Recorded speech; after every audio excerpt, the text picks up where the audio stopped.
Ok. Então, como vocês podem ver, está todo mundo vendo aí já? Tá sim, professor. Sim, professor. Então, vamos dizer já de cara, né? Uma coisa que eu gosto de comentar com vocês, que normalmente não gosto de deixar a aula só naquele assunto. Vocês estão vendo aí que está escrito o nome do professor Felipe Canavês, tá? Que é o filho do professor Canavês, que foi nosso professor aqui também. Infelizmente, nós tivemos que abrir mão dele, ou ele teve que abrir mão da carreira universitária, porque aconteceu uma coisa muito, muito triste para a gente, muito legal para ele. Ele começou a ganhar muito dinheiro com fertilização in vitro e ele teve que fazer as contas e decidir que não valia mais a pena ser professor, né? E o trabalho dele exigia muita presença, e aí eu fico brincando com esse negócio de ganhar muito dinheiro, mas na realidade, assim, é muito compromisso, ele começou a ter uma procura muito grande, e então ele acabou, com algum pesar, deixando a coisa. E ele, quando eu assumi era uma aula que era dele, eu assumi essa aula, pedi os slides dele, né? Fiz algumas adaptações nesses slides com o tempo, mas basicamente ainda é o material dele. Então, gente, por que eu falo isso? Porque eu sempre conto uma historinha triste aqui, que é o seguinte: há muitos e muitos anos atrás, há mais de 15 anos atrás, eu estava num curso, né, que não era o curso de medicina, e eu acabei assumindo algumas aulas de um outro professor, né? E ele me emprestou as aulas dele, pediu para que eu desse as aulas dele. Eu dei as aulas no primeiro ano. No segundo ano, ele pediu demissão desse curso e foi embora. E falou assim: não, mas pode ficar, usa minhas aulas, não tem problema nenhum, tal, não sei o quê. E eu usei, mas deixava o nome dele lá, porque eu entendo que esse material é autoral, né? Assim como eu entendo que a aula que eu estou fazendo com vocês é uma aula autoral. Então, uma coisa é a base, é o material, o audiovisual que eu estou usando, o PowerPoint, como a gente fala, tá? Da aula, não é a minha aula. O pessoal fala assim: ah, professor, posso ficar com a sua aula? Não, essa não é a minha aula. Minha aula é a atividade que eu faço com este material de audiovisual, que na realidade é do Felipe Canavês. E se outra pessoa pegar, né, se o Kleber, por exemplo, pegar esse material para dar, ele vai dar uma outra aula com outro enfoque, passando pelas mesmas coisas, mas ele vai dar a aula dele. Depois de um tempo eu percebi que a aula já estava meio defasada, eu não gostava muito daquele material, falei assim: vou fazer o meu material. Peguei, sentei, fui olhar o que tinha de material e tal, não sei o quê. Coloquei o tema das aulas no Google, porque sempre é bom dar uma olhada em qualquer coisa. Qual não foi a minha surpresa? Que o slide de abertura apareceu no primeiro toque do Google. E aí eu fui procurar, as aulas do professor eram tudo chupinhada do Google, gente. A coisa mais feia do mundo. Eu passei 3 anos dando aula com aqueles slides, entendeu? Os alunos deviam olhar para mim e falar assim: putz, grilo, esse cara não teve nem a cara de pau de copiar de alguém. Ainda bem que eu botava o nome do cara. Mas tudo bem. Isso não aconteceu com o Felipe, vocês podem ficar tranquilos, a gente vai dar aula com o material que ele preparou com muito carinho para vocês. Então, vamos bater papo e vamos falar sobre algumas coisas que são importantes para a gente do ponto de vista da própria gravidez, tá?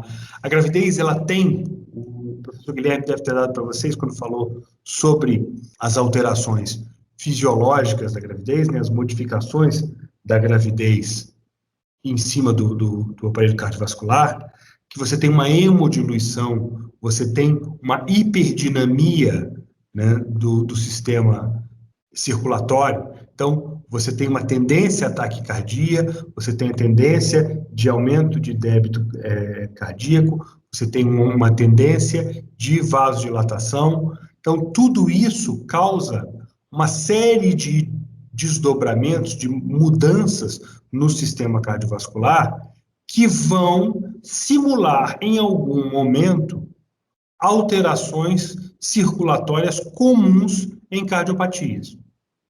Então, por isso, a gente tem que entender que a grávida normalmente vai relatar fadiga, vai relatar dificuldade de subir um lance de escadas, vai relatar que tem palpitação, principalmente se ela ficar de barriga para cima, tá? Né? Um pouco de falta de ar, ortopneia, inchaço nas pernas, frequente na grávida. Vocês vão ver no pré-natal que elas sempre chegam, tem um cacifo lá que você vai identificar em toda grávida de fim de gravidez, que é clássico da grávida. Por quê? Porque o útero fica repousado sobre a cava, tá? E diminui o retorno venoso das pernas. Isso causa edema nos membros inferiores. Da mesma forma, um pouco de distensão das jugulares, desdobramento de bulha, a grávida ela tem uma B3 que é fisiológica, então tudo isso vai fazer com que a gente pense duas vezes antes de taxar um sinal ou sintoma apresentado durante a gravidez como oriundo de uma alteração cardiovascular ou de uma cardiopatia. Da mesma forma, pelo aumento abdominal, você tem uma horizontalização do coração, então o eletrocardiograma mostra desvio de eixo, mostra taquicardia, né? Pode mostrar onda Q e P invertida na terceira derivação, tá? O raio-x vai mostrar também, né, um aumento do hilo pelo aumento de vascularização, vai mostrar um pulmão que está um pouco mais transparente do que o esperado, porque ele está hiperdistendido também, você aumenta o volume circulante, e vai mostrar uma área cardíaca horizontalizada, e às vezes até aumentada. No Doppler, você vai ver extensão do ventrículo também, lembra, aumentou a fração de ejeção, o seu coração vai se dilatar um pouco mais, tá? E todas as cavidades, né, principalmente os átrios, tá? E algum grau de disfunção de válvulas que não chega a ser... Por quê? Você tem uma válvula... Vamos lá. Deixa eu pegar aqui.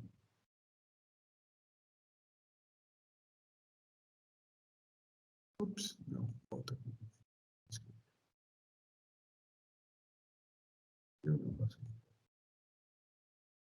Meu Deus. Tá. Ih, fiz tudo errado aqui. Agora estou fazendo errado com direito à legenda. Olha que maravilha. Mas tudo bem. Eu estou tentando achar aqui onde é que ficam os... Eu tinha uma...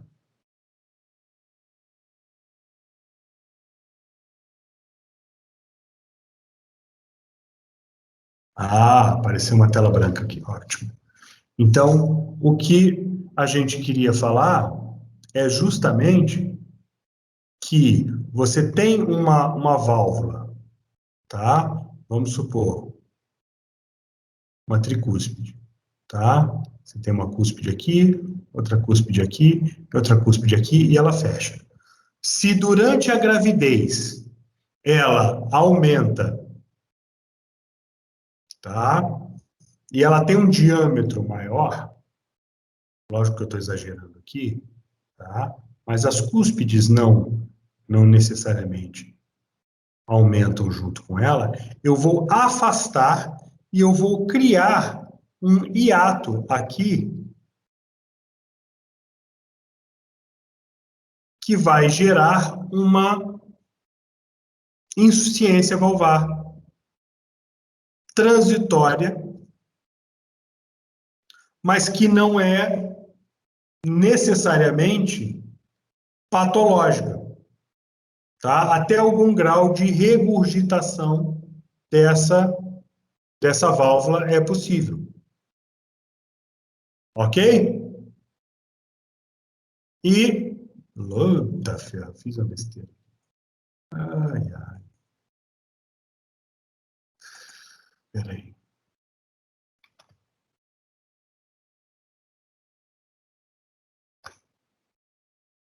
Gente, perdi a mão de dar aula, vocês vão ter que ter paciência comigo. Peraí, aqui, tá. Então, você vai ter a regurgitação, tá? Principalmente da válvula pulmonar, da tricúspide e da mitral, tá? Ok. Professor, Oi, posso fazer uma pergunta? claro, O deve. senhor falou que aí durante a gravidez o coração aumenta, né, e as cúspides elas não vão acompanhar. Existe alguma coisa do tipo que a mulher, quando ela é engravida mais de uma vez, tem múltiplas gestações, isso pode acarretar algum problema que o coração não consegue voltar ao normal? Então, não necessariamente por conta dela engravidar mais do que uma vez, tá? Mas durante a gravidez existe um quadro chamado miocardiopatia periparto, tá? Que é de etiologia desconhecida. Não é por conta desse aumento e retorno, ele é comum na gravidez, mas não tem necessariamente algo a ver, assim, não dá para a gente dizer que o fator etiológico é esse. Entendi. Tá, Ok? joia, obrigado. Normalmente o que a gente espera é que, na realidade, não é que a válvula não vai acompanhar, ela até vai acompanhar essa distensão do miocárdio, tá? Da câmara cardíaca. Só que você vai criar um hiato ali, porque o folheto não vai esticar. Tá? É como se você tivesse uma porta que você aumentou a porta, mas assim, aumentou o portal, a passagem da porta, mas a porta continua do mesmo tamanho. Entendi. Beleza, Ok? professor, obrigado. Nada. Professor, Diga. todas essas alterações, elas vão ocorrer normalmente durante a gravidez em todas as mulheres? Na medicina como no amor, nem nunca nem sempre. O professor João Osório já deve ter falado isso para vocês. Só que ele fala em francês porque ele é muito mais chique.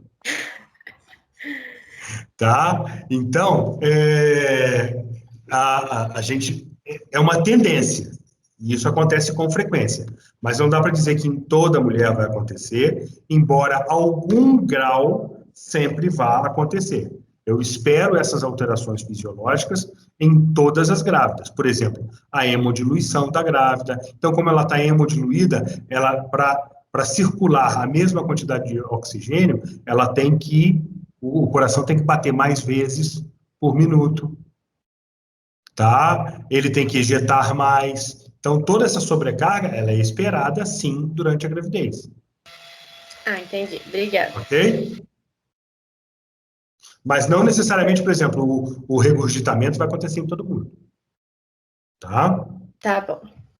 Agora, se a gente for pensar em cardiopatia especificamente, tá?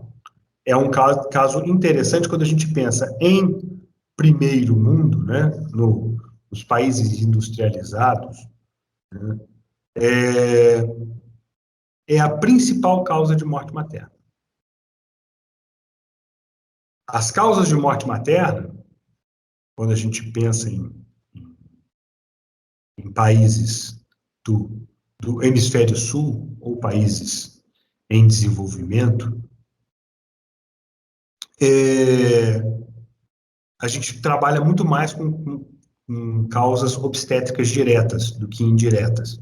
Nos países em que você tem uma boa assistência obstétrica, você tem muito mais causas, né, não obstétricas, por exemplo, cardiopatia, por exemplo, um câncer durante a gravidez, por exemplo, uma causa externa. Essas são as causas de mortalidade mais comuns. Por quê? Porque as principais causas obstétricas diretas são hipertensão induzida pela gravidez, né, hipertensão, hemorragia obstétrica e infecção. E todas essas três são extremamente preveníveis. Você consegue tratar no começo se você tiver uma boa rede de assistência para a gravidez. Mas isso não é fácil de conseguir. Isso demanda investimento, demanda vontade política, que é uma coisa que, infelizmente, nossos políticos, independente da vertente ideológica, não tem muito. Alguns mais do que os outros. Bem, se a gente pensar, Brasil, África, tá? Uma boa parte da Ásia não tem muito esse perfil epidemiológico. Os países que mais têm isso são os países, principalmente da América do Norte, da Europa e da Oceania. Principalmente por cardiopatia congênita, ou seja, as pessoas que já nascem com alguma alteração. Nesses países do hemisfério sul, tá? A gente tem ele como, né, as alterações por causas, a principal causa de morte indireta. Ou seja, é basicamente a mesma coisa. Só que lá, essa é a maior causa de morte materna. Aqui é a maior causa de morte materna indireta, ou seja, não obstétrica, porque a gente tem muita morte obstétrica. Mais do que deveria ter. Principalmente, a gente tem um volume muito grande de cardiopatia reumática, tá? Por doença reumática. Todo mundo lembra da frase do William Osler sobre a doença reumática? Quem sabe me dizer?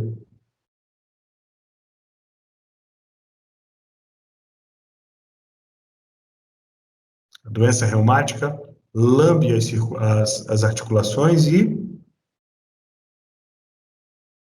Ô, gente, 70 na sala, ninguém sabe essa frase? Então, vou dizer para vocês. A doença reumática lambe as articulações e morde o coração, tá? Porque enquanto você está se preocupando com as articulações, ela tem um derrame articular, tem dor, tem não sei o quê, tarará, tarará, você não viu a cardite reumática e aí ela vai ter complicação de cardiopatia reumática pro resto da vida. E no Brasil, principalmente, a gente tem muita cardiopatia reumática. Por quê? Por falta de políticas públicas que previnam, né? Como diz o outro nosso mestre, Jaime Veras, né, ele fala isso da tuberculose, mas serve para a cardiopatia reumática também. Ele fala assim, por que a gente não conseguiu erradicar isso ainda? Porque é barato. Porque se fosse uma droga caríssima, os laboratórios já teriam feito 1001 campanhas para se diagnosticar isso a tempo e para tratar com remédios caros. Mas como a gente trata a cardiopatia reumática com bezetacil, quem sabe quanto é que custa uma ampola de bezetacil? Vamos lá. Alguém sabe? Chuta aí para mim. Acho que R$2, não, professor? Uma ampolinha assim, ó, de bezetacil. 2,50. Isso. Tá? E aí, você acha que o laboratório tem algum interesse em vender isso? Chongas, sabe?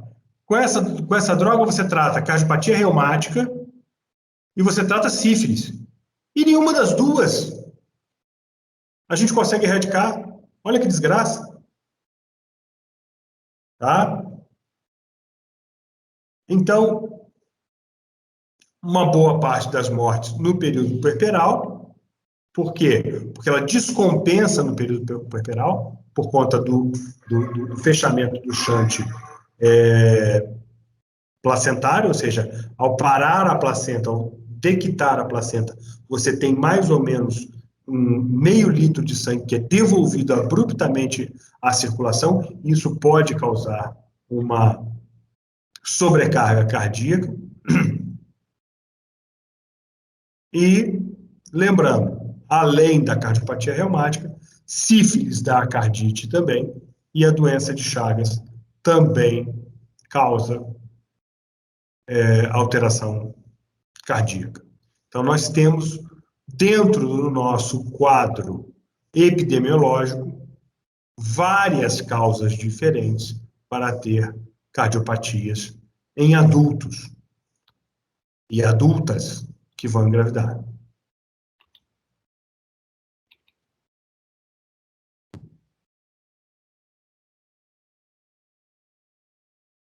Eu, hein? Vai, meu filho, anda.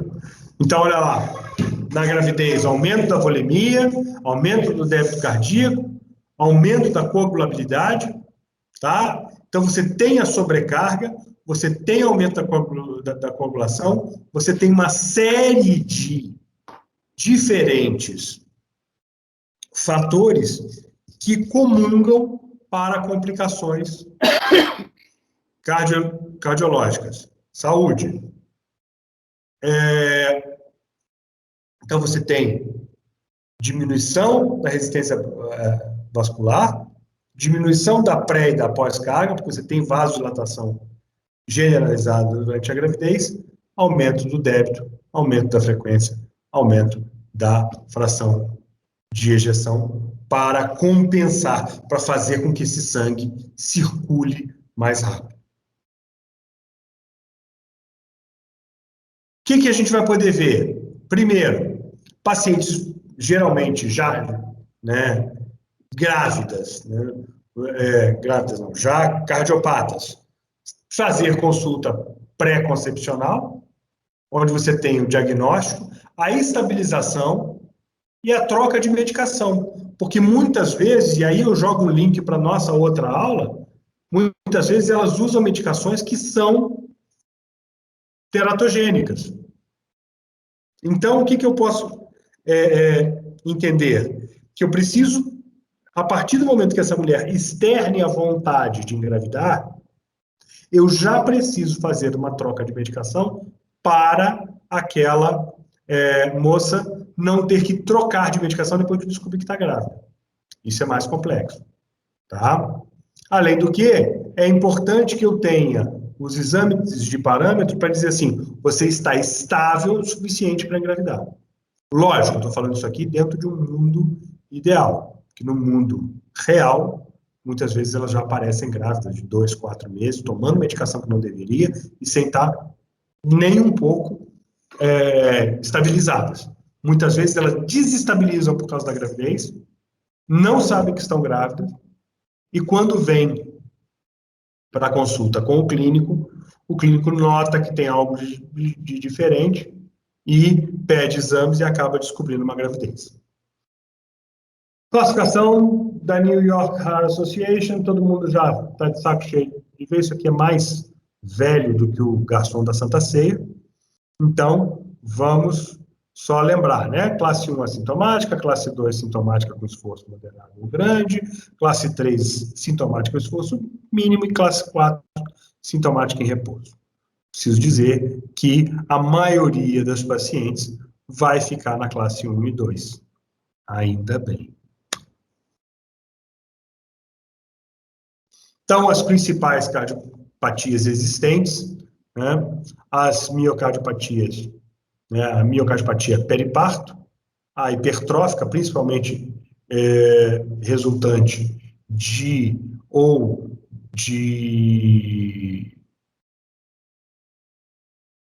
valvulopatia restritiva, doenças isquêmicas, arritmia cardíaca, tetralogia de Fallot, síndrome de Marfan, coartação da aorta, síndrome de Eisenmenger, todas essas cardiopatias podem aparecer em pacientes grávidas. O que fazer com elas? Primeiro, a gente tem que saber o tipo de cardiopatia que ela tem.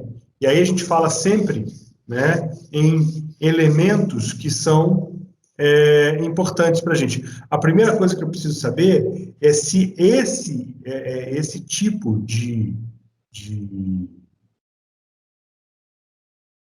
patologia cardíaca que ela tem, de cardiopatia, ela é uma cardiopatia por obstrução de fluxo, né? Ela tem ou não hipertensão pulmonar, ela tem patologia cianótica, tá? Ela tem restrição, isso também é uma forma da gente pensar na obstrução de fluxo, né? Ela tem insuficiência cardíaca esquerda, ela usa algum tipo de prótese, tá? Ou ela tem algum grau de malformação aórtica. Por que isso? Porque a gravidez, ela tende a facilitar o escoamento do fluxo pela vasodilatação, tá? Ao mesmo tempo que pela sobrecarga cardíaca, ela tende a piorar quadros de hipertensão pulmonar. Tá? Então, eu tenho que ficar pensando sempre o seguinte, como é que esse meu sistema está? Ela é uma hipertensa crônica com um vasoespasmo bem forte. Ela tem uma tendência de melhora durante a gravidez. A hipertensa crônica, ela geralmente até no começo da gravidez, ela tem uma vasodilatação fisiológica e a pressão tende a cair. No final da gravidez, ela tende a piorar porque ela tem aumento de pós-carga e você tem um aumento da resistência. Tá? Se ela tem insuficiência cardíaca esquerda, isso vai ser pior para ela. Por quê? Porque eu tenho que fazer o coração bater, né, mais vezes, e isso não vai dar tempo desse coração insuficiente encher tanto. Então, eu vou ter que usar alguns inotrópicos para poder melhorar, né, a função cardíaca.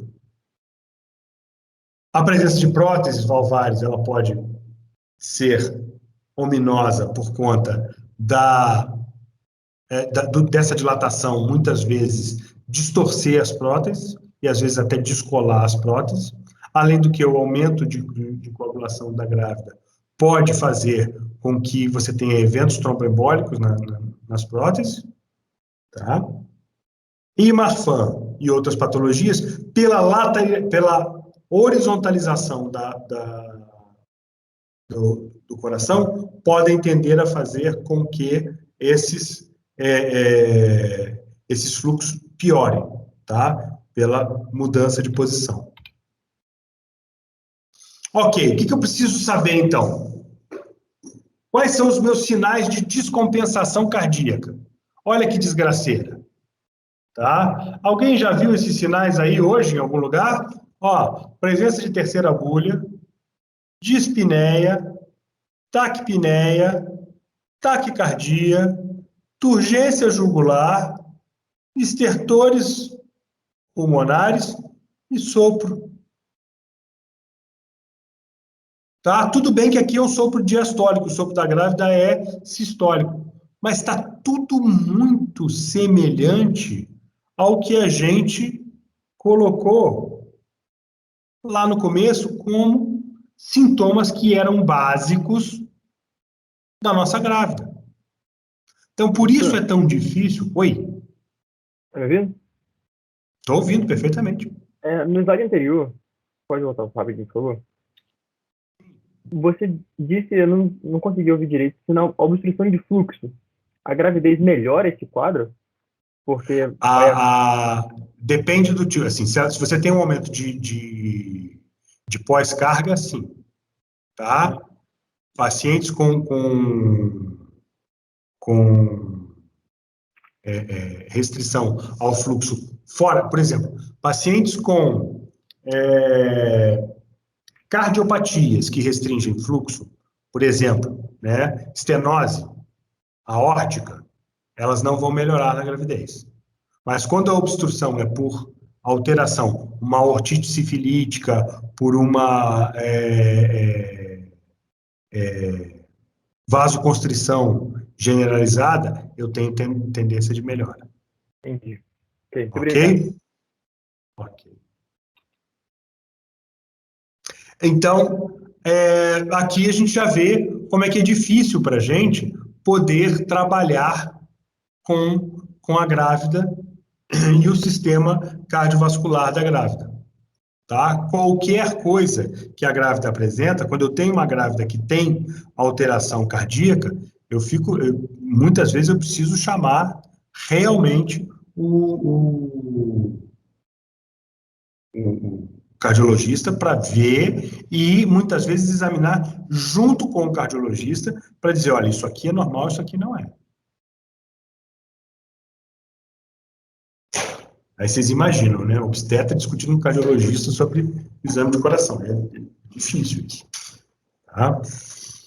Então, geralmente, o aumento de volemia, ele é mal tolerado em pacientes com limitação do débito cardíaco. Lembra que a gente estava falando aí, você perguntou sobre restrição? Ó, quando você tem um débito cardíaco que é limitado, ou seja, um coração que não vai expandir muito além disso, tá? O paciente que tem ICC, que tem um infarto, a paciente, né, que teve um infarto do miocárdio e tem dificuldade, a contratilidade comprometida, uma obstrução valvar, tá? Ou vascular cardíaca, tá? Quando eu colocar a volemia a mais, quando a minha volemia aumentar, tá? Isso vai piorar, tá? Assim como na coarctação da aorta e no Marfan. Agora, a queda da resistência vascular, que é própria da gravidez, ela é bem tolerada, tá? Quando? Nas insuficiências. Por quê? Porque o que eu faço é justamente, como a minha válvula, ela coloca para fora e o problema é ela regurgitar,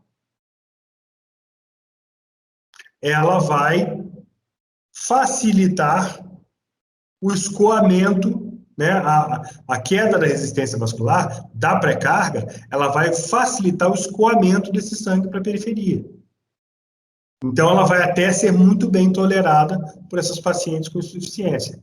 Enquanto que nas pacientes com hipertensão pulmonar, eu vou ter piora da hipertensão. Por quê? Porque eu vou ter uma certa dificuldade de progressão do fluxo. E essa retenção vai facilitar a piora da hipertensão pulmonar. Professor, Oi, boa tarde. boa tarde. Você pode, por favor, explicar de novo? Eu não entendi a diferença quanto que a diminuição da resistência, por que ela é bem tolerada Olha na só, insuficiência? eu não tive uma queda da resistência, Sim. tá?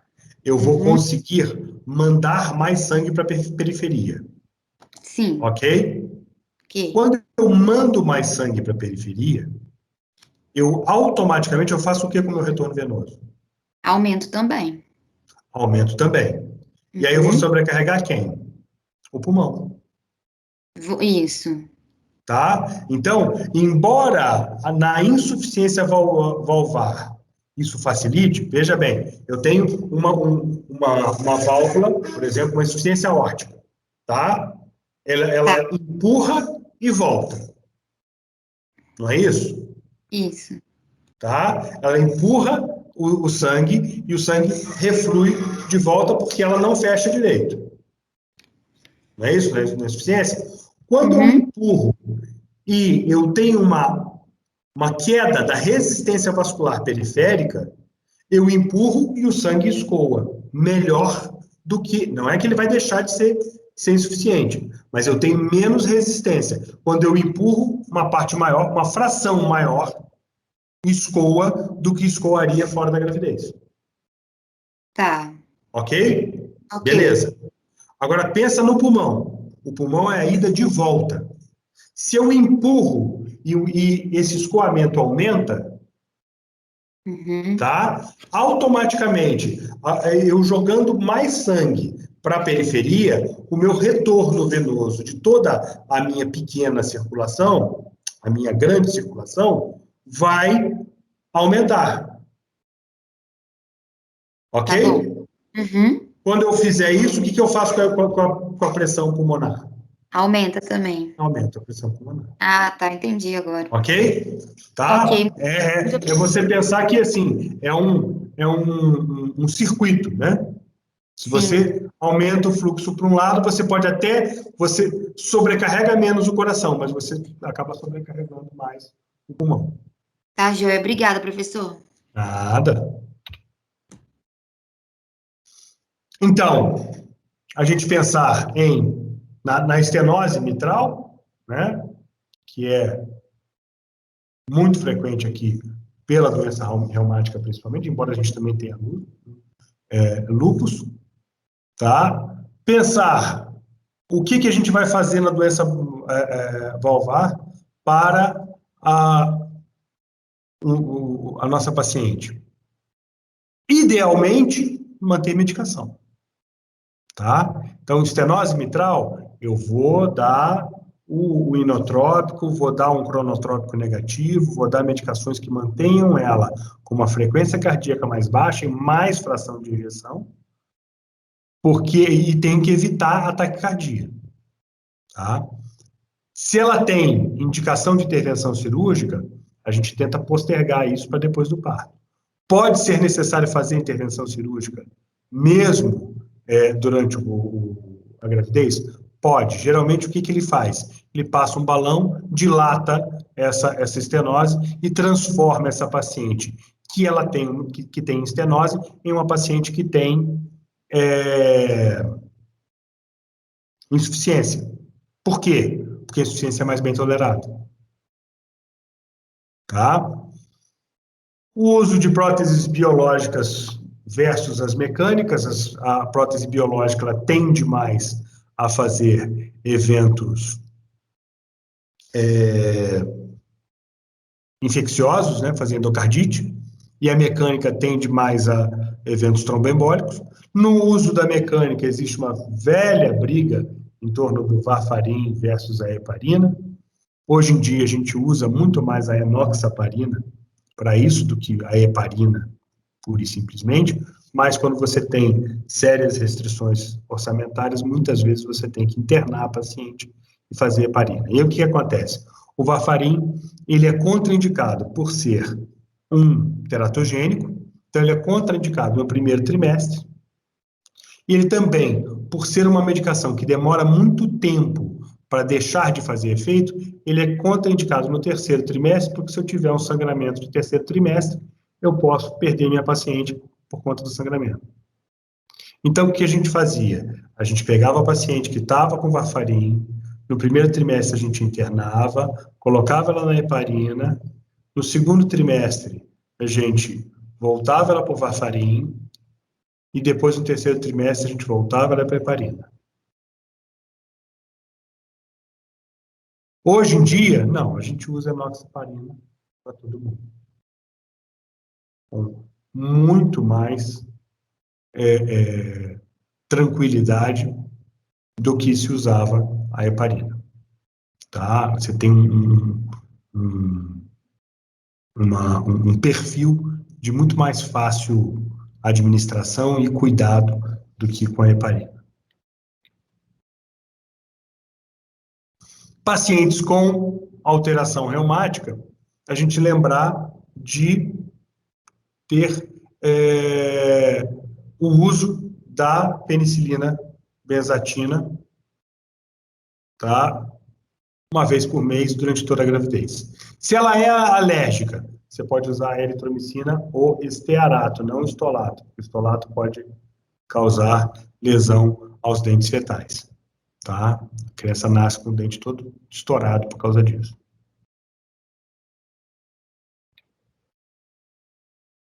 Para pacientes com endocardite ou com história de endocardite, fazia-se, eu coloco aqui justamente para lembrar para vocês, fazia-se antibiótico durante o parto.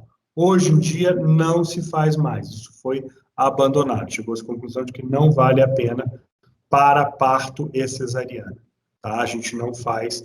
Por quê? Porque também a gente acaba fazendo o antibiótico profilático já da própria cesariana ou do parto, então não há, e mesmo assim não há indicação de uso disso para endocardite. Quando você tem grandes manipulações, aí sim, cirurgias grandes, aí a gente faz a profilaxia.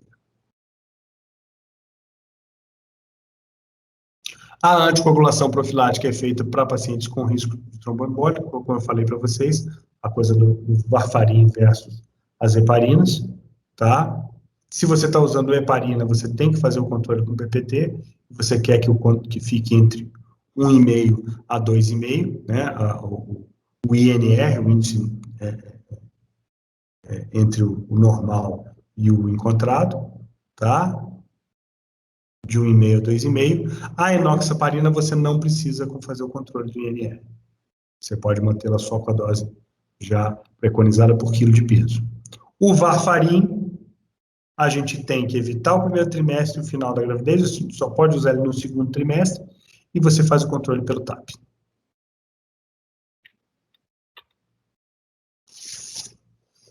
Quem que deixa a gente mais tranquilo? Tá? A insuficiência valvar, as patologias acianóticas, porque elas tendem a ser mais brandas, a hipertrofia cardíaca, porque você já tem um certo grau de restrição de débito cardíaco e você compensa isso com frequência cardíaca mais rápida. E as arritmias, porque elas respondem bem tanto à medicação quanto, às vezes, até mesmo à cardioversão. Tá? Então, elas são mais bem toleradas. As arritmias graves, às vezes, a gente não consegue ter tanto bom resultado, precisa de internação várias vezes durante a gravidez para poder, às vezes, até dependendo do tipo de arritmia, indicar a cardioversão, o uso da adenosina para poder manter. Tá? A gente já fez uma vez cardioversão numa grávida, não é uma coisa bonita, não gosto de fazer, mas às vezes a gente precisa. Quer dizer, eu já fiz, eu já vi fazer, né? Já consenti que fizesse na grávida minha, que eu chamo cardioversão de senhora. Quanto à via do parto, o Rezende tem uma frase que eu acho muito legal, ele diz o seguinte, que a grávida que suportou, o coração que suportou a gravidez, suporta bem o parto. Então, se a paciente conseguiu chegar bem durante passou pela gravidez inteira, o parto normal é possível.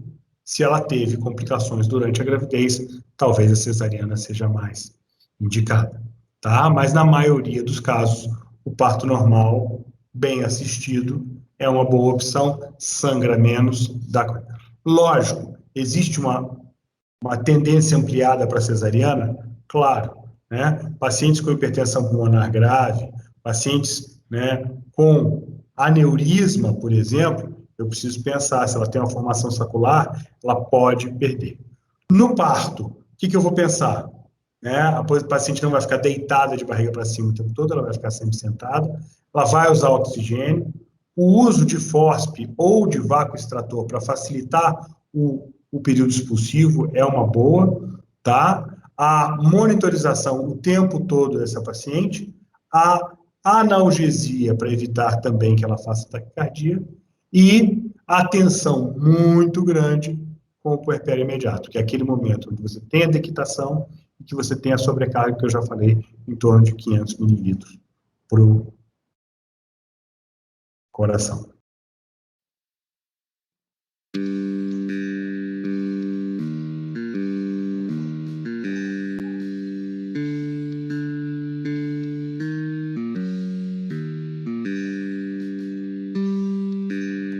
Alô, crianças? Estão me ouvindo? Sim, professor. Isso, que desgraceira. Quem é que merece um negócio desse? Parece que caiu aqui. Eu vou tentar reconectar mais uma vez. Não, agora acabei de ver. Caiu minha internet aqui. Eu vou fazer o seguinte. Tá gravando aí ainda? Tá sim. Tá gravando. Tá sim, né? Tá. Então, depois eu faço parar a gravação aqui. Então, vamos fazer o seguinte, olha só. Você consegue me ver de lado? Ou ficou Sim. tudo torto? Ficou tudo bonitinho? Então, vamos terminar aqui, ó. Pronto. Temos aqui nossa amiga, coisa que eu já estava terminando falando sobre isso aqui. O que acontece? Para cardiopatias na gravidez, o que é importante a gente pensar? Tá? Eita, onde tá?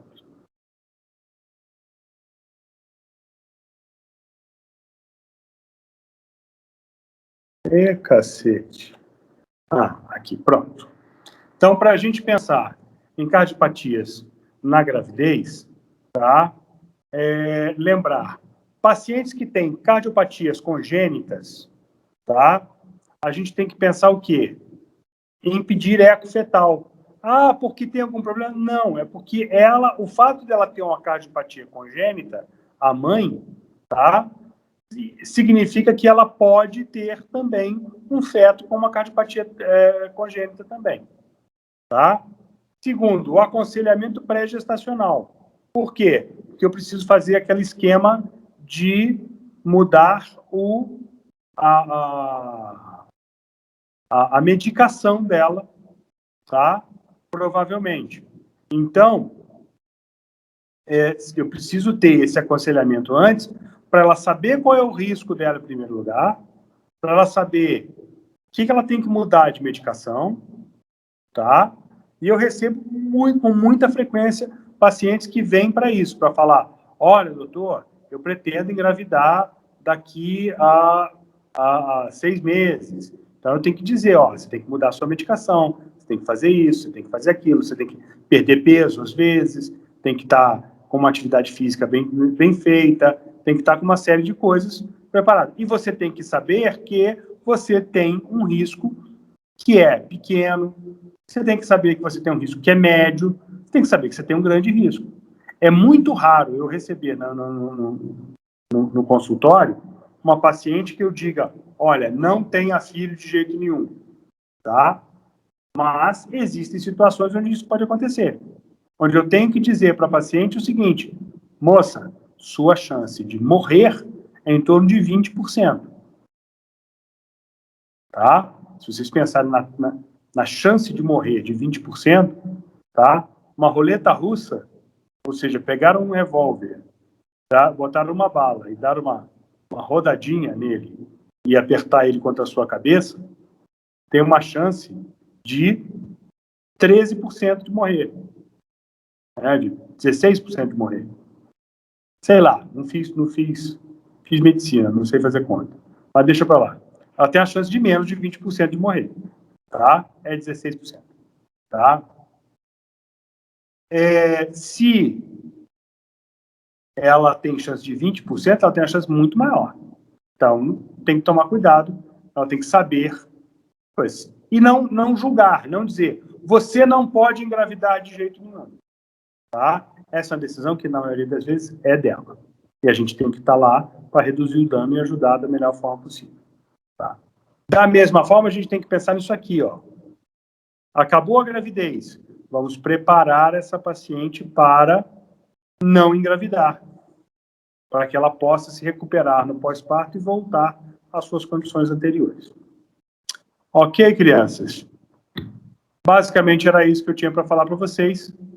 Eu vou pedir, por favor, que alguém me mande o representante de turma tem meu telefone, meu WhatsApp?